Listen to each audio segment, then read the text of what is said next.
자, 사람의 유전은 과연 어떻게 이루어지는지 알아보도록 할게요. 사람 유전의 관계는 조금 생각을 해봐야 되는데 사람 유전은 조금 어렵죠. 왜 어렵냐면 세대가 길어요. 사람이. 우리가 아기를 낳으면 20년 정도 기다려야 되니까 굉장히 길고 사선수도 적고 자유로운 교배 아무나 마음대로 결혼시킬 수 있나요? 그럴 수 없죠. 그러니까 어렵다는 거죠. 형질이 굉장히 복잡하고 순종 자체를 얻기가 어렵고 환경 영향도 많이 받고 쌍둥이 같은 경우에 보면은 유전자가 동일해도 환경에 따라 개인차가 달라질 수 있기 때문에 사람의 유전 연구가 굉장히 어려워요. 그럼에도 불구하고 우리는 서로를 이해하기 위해서 쌍둥이 연구라든지 가족의 통계라든지 이런 것들을 이용해서 사람의 어떤 유전들을 많이 공부를 해서 몇 가지 밝혀진 것들이 있어요. 많이 있지만 우리가 중요하게 몇 가지 한번 해보면 첫 번째 대표적인 게 미맹인데 미맹이라는 것은 우리가 맛을 못 느끼는 거라는 거죠. 문맹이면 글을 모르는 거잖아. 만 미자예요. 맛을 모른다. 근데 이제 맛을 다 모르는 게 아니라 PTC 용액이라는 기준 용액이 있고 얘의 쓴맛을 느끼지 못하는 형질이 미맹이라고 얘기를 해. 미맹은 우리가 유전자를 T로 표현을 한다면은 얘 역시 우성과 열성이 있어요. 그래서 이렇게 아빠로부터 엄마로부터 TT 또는 T 스몰 t를 얻었을 경우에는 정상이에요. 왜냐면 이 우성이거든요. 맛을 느끼는 게 우성이기 때문에 맛을 느끼지 못하는 것은 이렇게 스몰 t 다 받았을 경우에만 열성끼리 만났을 때 맛을 느끼지 못해요. 자, 예를 들어보자. 예를 우리 엄마가 미맹이더라. 그럼 미맹이나 엄마는 우리가 스몰 t라고 할 수 있죠. 자, 그럼 이 스몰 t 하나는 누구한테 왔겠어요? 하나는 외할머니한테 왔겠지. 하나는 외할아버지한테 왔겠지. 그러니까 외할머니, 외할아버지는 이 열성 유전자를 분명히 가지고 있다는 얘기죠. 엄마가 미명이 나왔다는 얘기는. 그런데 두 분 다 정상이야. 그럼 이분의 유전자형은 뭐겠어요? 그렇지. 대문자 T, TT. 그러니까 이렇게 유전자형은 하나씩 가지고 있지만 맛을 느끼는 게 우성이기 때문에 정상으로 표현된 것이고 외삼촌 같은 경우에는 외할머니의 또는 외할아버지의 라지 T와 스몰 T 또는 라지 T와 라지 T 둘 다 가질 수 있는 가능성이 있죠. 이렇게거나 이렇게. 아빠도 마찬가지고. 누나하고 민호는 어떨까? 아빠가 만약에 라지티를 가졌다고 한다면 엄마가 줄 수 있는 이 스몰티와 아빠가 줄 수 있는 라지티가 만나면 누나는 라지티 스몰티, 민호 역시 라지티 스몰티. 부모 중에 한 명이 무조건 미맹이기 때문에 엄마가 줄 수 있는 건 스몰티밖에 없는데 둘 다 정상이라는 얘기는 누나와 민호는 둘 다 라지티 스몰티의 유전자를 가지고 있다는 얘기가 되겠죠.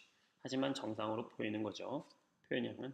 이런 식으로 해서 가계도를 우리가 통해서 유전자형까지 추측할 수가 있어요. 같은 얘기고. 자, 이런 관계도 여러분이 한번 풀어볼까? 미맹이라고 했을 때, 자, 일단 미맹인 녹색이 미맹이라고 하면 이 미맹을 스몰 t라고 우리가 표현해보자. 무조건 스몰 t일 거 아니야, 얘는, 그치? 스몰 t. 얘도 스몰 t일 거 아니에요? 스몰 t. 이건 정해져 있는 거잖아. 자, 그러면 요 5번의 사람은 자식을 미명이 나왔거든요. 그럼 5번은 무조건 스몰티를 하나 줄 수 있는 가능성이 있는 사람이잖아. 그렇죠? 그렇기 때문에 이렇게 미명이 나온 거라고 할 수 있기 때문에 얘를 통해서 8번을 통해서 5번 아빠를 우리가 추측할 수가 있고 나머지 하나는 이 사람 정상이기 때문에 라지티였다고 말할 수 있겠죠? 자, 그러면 여기 역시 1번과 2번 역시 미맹을 낳았기 때문에 스몰티를 하나씩 가지고 있는 이런 정상인 사람이라고 말할 수 있겠네요. 할아버지 때는. 자, 그리고 이 9번은 미맹이죠? 정상이죠, 정상. 이 정상인 사람은 라지티, 스몰티가 되거나 또는 라지티가 아니죠. 라지티 나올 수 없죠. 왜냐면 다 스몰티밖에 못 주니까 여기는. 자, 이런 사람이고 7번도 라지티, 스몰티가 되겠죠. 왜냐면 스몰티를 하나 어쨌든 받았는데 정상이니까. 이 사람은 라지티일 수도 있고 라지티, 스몰티일 수도 있어요. 왜 그런지 한번 잘 생각해봐. 자, 우리 혈액형도 유전인데 혈액형 유전자는 좀 약간 독특해. 혈액형은 자, A형과 A형끼리 만나면은 A형이 되는 거고요. A형하고 O형이 만나도 A형이에요. 자, A형은요, B형하고는 동일한 우열의 관계가 없고, 저, O형보다는 우성이라고 생각을 하면 쉽게 이해할 수 있어요. 자, 그래서 A형하고 A가 만나면 당연히 A형이고, A형하고 O형이 만나도 유전자형이 이렇다고 해도 혈액형이 보이는 건 A형으로 나온다. 자, B형은 BB 또는 BO면 B형이 나오겠죠. 자, 그런데 이제 AB형 같은 경우는 A하고 B가 있다. 그럼 얘는 우열 관계가 없기 때문에 AB형이 나오는 거예요. 아까 A하고 B는 같다고 했으니까. 근데 O형보다는 우성이라고 그랬죠? 자, O형끼리 만났을 때만 O형이 된다는 거죠.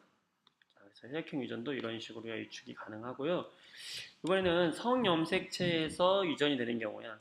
아들을 결정하는 유전자는 요 성염색체의 Y염색체인데 이건 정자에서밖에 못 나오죠. 그래서 성을 결정하는 거는 아빠 쪽이에요.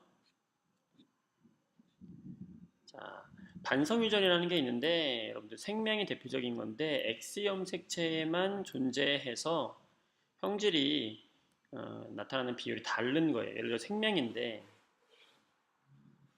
생명은 X 유전자에만 있을 수 있어요. 생명은 X에만.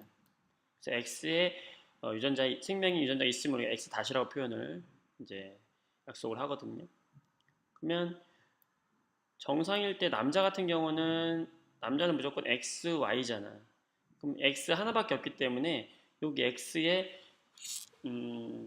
생명 유전자가 있으면 생명, 없으면 정상이 되는 거예요. 근데 여자 같은 경우에는 좀 다르죠. 여자는 XX거든요. 그러니까 이 XX가 하나가 생명 유전자를 가지고 있다 하더라도 우성이기 때문에 겉으로 보일 때는 정상일 수 있어요. 여자는 생명이 되려면 두 X 유전자에 생명 유전자가 다 있어야 됩니다. 자, 여기 한번 해볼까요? 자, 부모가 정상인 사람 아빠랑 이제 보인자라고 하는 것은 하나만 있는 사람을 보인자라고 해요. 엄마도 정상인데 하나만 가지고 있으면 여기에 그치?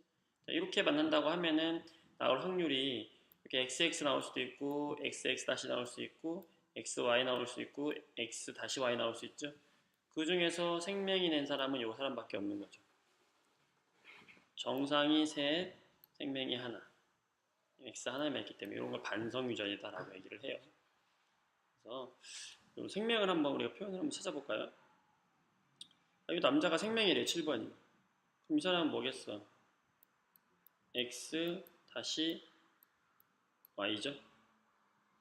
자, X 다시 Y가 나왔다. 그리고 2번 여기 할머니가 생명이었네. 여자인데 생명이에요. 그러면 X 다시 X 두 개가 이렇게 생명이 다 있는 거죠. 그러면 요 4번과 5번 여자는 반드시 자, 1번은 반드시 X, Y밖에 안 되겠고요. 정상이니까. 자, 여자가 나오려면 이렇게 또는 이렇게 하거든요. 그럼 4번, 5번은 둘 다 전부 뭐라고 할 수 있겠어요? 보인자.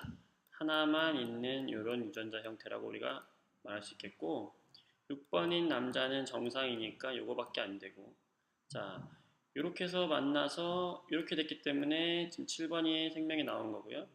8번은 여잔데 이런 사람일 수도 있고 이런 사람일 수도 있죠. 왜? 여기에 있는 X가 X랑 만나면은 이렇게 나오겠고 X 다시가 X랑 만날 수도 있으니까 9번은 당연히 남자는 이거밖에 없죠. 정상이면 이 남자는 3번은 생명이라 했으니까 XN은 있고 Y는 없는 거. 자, 이렇게 우리가 유전자를 찾을 수 있다. 자, 좀 어렵지만 여러분이 하나하나 해보면 다 찾을 수 있어요. 자, 여기까지.